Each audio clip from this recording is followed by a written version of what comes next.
Simple jouet ou appareil professionnel pour la surveillance ou le transport, les drones civils s'imposent de plus en plus dans notre quotidien.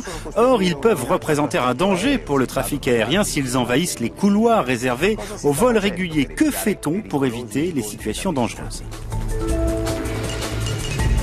Koen Vrins possède une entreprise belge qui conçoit des drones pour le secteur du cinéma et de la télévision. Dans un parc public d'Anvers, ce jour-là, il teste son dernier produit. Il lui faut connaître précisément l'espace aérien au-dessus de lui, vu la proximité de l'aéroport de la ville. Dès l'instant où l'on prend des cours, on obtient beaucoup d'informations sur l'espace aérien.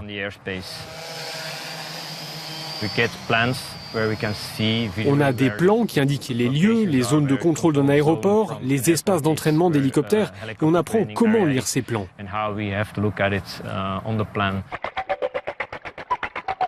La formation est essentielle vu l'essor fulgurant du marché du drone. D'après les institutions européennes, il devrait représenter en Europe 15 milliards d'euros en 2025 et entraîner à terme la création de 150 000 emplois.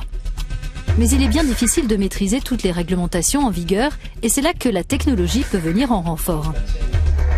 Cette société belge qui développe des logiciels pour les pilotes de drones propose une application où l'on peut voir en temps réel si la zone dans laquelle on veut voler est libre d'accès, sujette à autorisation ou interdite.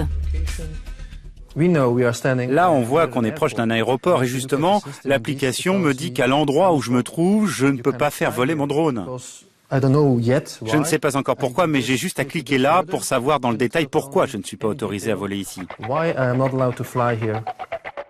Unifly a élaboré un outil encore plus sophistiqué et destiné à être intégré dans les drones par les fabricants. Il crée une cage virtuelle qui se superpose à la zone dans laquelle vole le drone. S'il tente d'en sortir, il se heurte à un mur virtuel. Il y a un lien entre notre logiciel et le drone qui donc reçoit l'information. Attention, le mur virtuel se trouve ici, tu ne peux pas continuer.